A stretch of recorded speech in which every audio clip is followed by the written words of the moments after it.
আমাদের ভালো লাগাতে সকলকে অনেক অনেক অনেক স্বাগত জানিয়ে আমার আজকের গল্প আরম্ভ করছি। আজকের গল্প পূর্ণতা। গল্পটি তাহলে শুরু করি। বহুবার শুনেছি মানুষ নাকি বারবার প্রেমে পড়ে, কিন্তু ঠিক বিশ্বাস করে উঠতে পারিনি।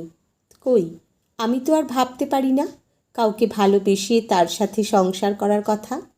কেন পারি না? আমার সেদিনের ভাবনার উত্তরটা এমনভাবে পাবো আশা করিনি আমি। আসলে জীবনে এত আঘাত পেয়েও যে ভালো থাকা যায়, কাউকে ভালোবাসা যায়, আর সর্বোপরি কাউকে বিশ্বাস করা যায়, সেটা প্রায় ভুলতে বসেছিলাম আমি শিউলি দে, এক বেসরকারি স্কুলের শিক্ষিকা। ছোটবেলাতেই হারিয়েছি মাকে, তাই সংসারের লোক বলতে আমি আর বাবা। একসময় বাবা ছিলেন সেনাবাহিনীর অফিসার, তাই মা মারা যাওয়ার পর বাবার মন চাইলেও নিজের কাছে রাখতে পারেননি আমাকে। ঠাকুমার কাছেই আমি বড় হয়েছি। আমার কাছের মানুষগুলো খুব তাড়াতাড়ি আমাকে ছেড়ে চলে যায়, তাই ঠাম্মাও চলে গেছেন অনেকগুলো বছর আগে আমাকে রেখে। স্কুল আর কলেজ জীবনে আমার বেশ কয়েকজন ভালো বন্ধু ছিল। তাদের সাথে মজা করে স্কুল কলেজের দিনগুলো একসময় শেষ হয়ে গেল। তারপর চাকরি, দায়িত্বের বোঝা চেপে বসল কাঁধে। তবে এত ব্যস্ততার মাঝে মনটা খুশির আবেশে ভরে যেত যখন আমি নীলেশের সাথে কথা বলতাম। নীলেশ আমার কলেজের বন্ধু, খুব মেধাবী ছাত্র ছিল কলেজের। এখন সে একজন সফল ইঞ্জিনিয়ার। আমি আর নীলেশ দুজনকে ভালোবাসি, তা আমাদের দুই পরিবারেরই অজানা ছিল না। নীলেশকে বাবারও খুব পছন্দ ছিল, তাই বাবা অমত করেননি। নীলেশ প্রায়ই আমার বাড়ি আসতো, আর আমিও মাঝে মাঝে ও বাড়িতে যেতাম। এইভাবে দিনগুলো কাটছিল। নীলেশ ব্যস্ত থাকায় খবর না নিলেও আমি দুঃখ পাই না বা অভিমান করি না, কারণ আমি নীলেশকে বুঝি। আমি মনে মনে ভাবছিলাম, সুখ বুঝি এলো আমার জীবনে। স্বপ্ন দেখছিলাম একে অপরকে ভালোবাসার বাঁধনে বেঁধে সংসার করার। একদিন নীলেশ আমাদের বাড়িতে আসলে বাবা বললেন, তোমরা তো নিজেরা স্বাবলম্বী হয়েছ, তাহলে এবার তোমাদের ভালোবাসা পূর্ণতা পাক। এটাই আমি চাই। আমারও বয়স হয়েছে। নীলেশ বলল সে বাড়িতে জানাবে। পরের মাসেই নীলেশ তার পরিবারকে সাথে নিয়ে আমাদের বাড়িতে আসলো। কিন্তু তাদের কথা আর দাবি দেওয়া শুনে হকচকিয়ে গেলাম আমি। দামি গাড়ি আর একটা নতুন ফ্ল্যাট দাবি তাদের। আমি অসহায়ের মতো তাকিয়ে থাকলাম নীলেশের দিকে, কিন্তু সে নির্বিকারভাবে শুনে গেল শুধু। আমি অবাক হয়ে গেলাম যখন শুনলাম আমার হবু শাশুড়িমা আমাকে বললেন, আমাদের বাড়ির বউ হতে গেলে তোমাকে ওই চাকরি ছাড়তে হবে শিউলি। আমাদের বাড়ির কেউ ওই রকম ছোটোখাটো চাকরি করে না। জানোই তো আমাদের ছেলে কত বড় ইঞ্জিনিয়ার। তুমি তো শুনেছি কোনো কালেই লেখাপড়াতে ওর ধারে কাছেও ঘেঁষতে পারোনি। চোখের জল আটকে শুনে গেলাম শুধু, প্রতিবাদ করতে পারলাম না। ওরা চলে যাওয়ার পর বাবার বুকে মাথা রেখে হাউমাউ করে কাঁদতে কাঁদতে বললাম, এ বিয়ে আমি করব না বাবা। গাড়ি ফ্ল্যাট এসব দিতে গেলে তোমার সম্বল তো আর কিছুই থাকবে না। আমি চাই না এ বিয়ে করতে। বাবা বললেন, মারে, আবার সব কিছুই তো তোর। তোর খুশির জন্য আমি সব দিতে পারি। তোর ভালোবাসা পূর্ণতা পাবে, এর থেকে বেশি কিছু চাই না। আর নীলেশ হয়তো তোর চাকরির ব্যাপারে সবার সামনে কিছু বলতে পারেনি, আমি নিজে ওর সাথে কথা বলবো। দুদিন অনবরত কেঁদে কেঁদে মাথা ধরে গেল। সিদ্ধান্ত নিতে পারছিলাম না কি করব। আমার দুর্বলতা ছিল নীলেশের ভালোবাসা। ঠিক করলাম ওর সাথে দেখা করে সব বুঝিয়ে বলবো। ও বলল ওদের বাড়িতে কেউ নেই, সেখানে নিরিবিলিতে আলোচনা করবে। আমিও ওকে বিশ্বাস করে গেলাম। কিন্তু হায়, কোথায় কি? আমার কথা না শুনেই ও আমাকে নিজের করে পাওয়ার জন্য কাছে টেনে নিল। আমি বাধা দিয়ে বললাম, কদিন পরে আমাদের বিয়েটা হোক, বিয়ের আগে এসব ঠিক নয়।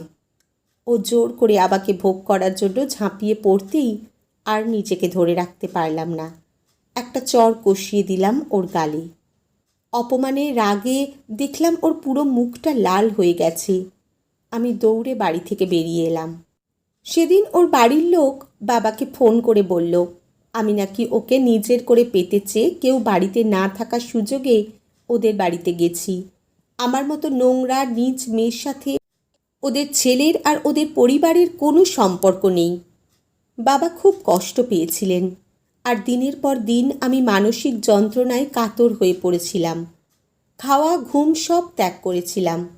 মাঝে মাঝে মনে হতো শেষ করে দিই নিজেকে, কিন্তু বাবার মুখটা মনে পড়তেই অস্থির হয়ে পড়তাম। তারপর কয়েক মাস কেটে গেছে। চিন্তায় চিন্তায় বাবা অসুস্থ হয়ে পড়েছেন, কিন্তু আমাকে এখন ভেঙে পড়লে চলবে না। বাবার সেবা আর নিজের স্কুল দুটো নিয়েই ব্যস্ত রেখেছি নিজেকে। এর মধ্যে খবর পেলাম নীলেশ বিয়ে করতে চলেছে। খুব দুঃখ পেয়েছিলাম এটা ভেবে যে এত বছরের সম্পর্কটাও পরিণতি পেল না। 2 বছর কেটে গেছে। নীলেশ এখন সংসারী হয়েছে। বাবা এখন প্রায় সময়ই অসুস্থ থাকেন। আমি আর কাউকে ভালোবাসতে পারিনি, কারো সাথে সংসার করার কথা ভাবিনি। বাবা এসব নিয়ে চিন্তা করেন খুব, জানতাম, কিন্তু আমি ছিলাম অসহায়। কিন্তু আমার জীবনেও যে সত্যিকারের ভালোবাসা আসতে পারে সেটা আমি কল্পনাই করিনি। বাবার বন্ধু প্রিয়তোষ কাকু প্রায়ই আমাদের বাড়ি আসেন। বলতে গেলে বাবার প্রিয় বন্ধু উনি। একসময় একসাথে কাজ করেছেন দুজনে। একদিন প্রিয়তোষ কাকু এলেন সাথে নিজের ছেলেকে নিয়ে। আমার সাথে পরিচয় করিয়ে দিলেন সমীরের। সমীর খুব চুপচাপ আর শান্ত লাজুক ছেলে, কথা খুব কমই বলে। বাবা একদিন খুব গর্ব করে বললেন, এই সমীর হলো আদর্শ দেশপ্রেমী, বুঝলি? বিদেশের লোভনীয় চাকরি ছেড়ে পড়াশোনা শেষ করে দেশে ফিরেছে দেশের জন্য কাজ করার জন্য। এটাই হলো দেশ মায়ের প্রতি তার সন্তানের টান। একদিন পাশের ঘর থেকে শুনলাম প্রিয়তোষ কাকু বাবাকে বলছে, তোর মেয়ের মতো আমার ছেলেটাও তো ছোট থেকে মা হারা। আর শিউলিমাকে আমার খুব পছন্দ। তুই যদি সম্মতি দিস ওকে আমি আমার ঘরে নিয়ে যেতে চাই। তুই তো জানিস শিউলিকে আমি আমার মেয়েই ভাবি। তোর মেয়ে আমার মা হয়ে থাকবে, আর 2 বুড়ো জীবনের শেষ দিনগুলো বেশ একসাথে কাটিয়ে দেব।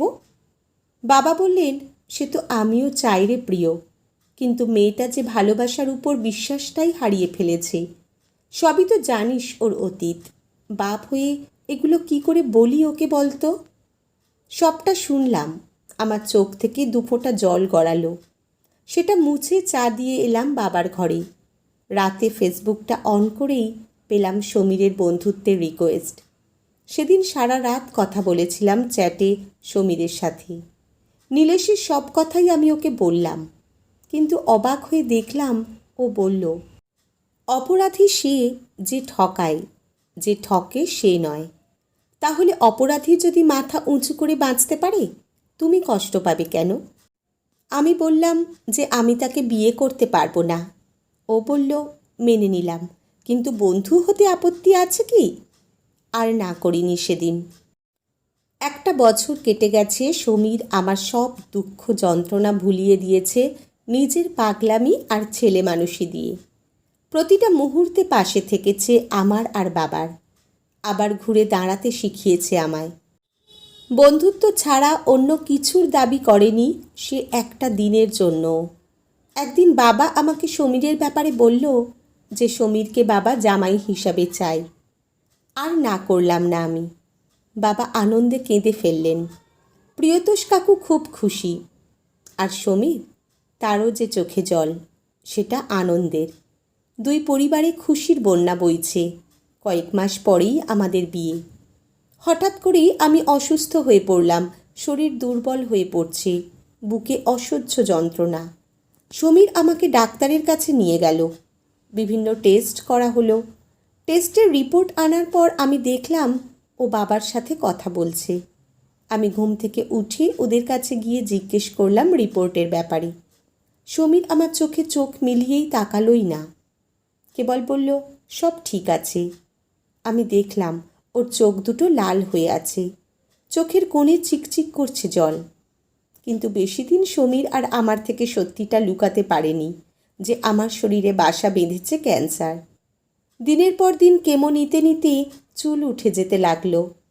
আয়নার সামনে দাঁড়িয়ে নিজেকে দেখে আঁতকে উঠতাম আমি। আমার বাড়ি থেকে সব আয়না সরিয়ে দিল সমীর। বলল, কে বলেছে তুমি কুৎসিত? তুমি তো আমার রানী। আমি হাসতাম।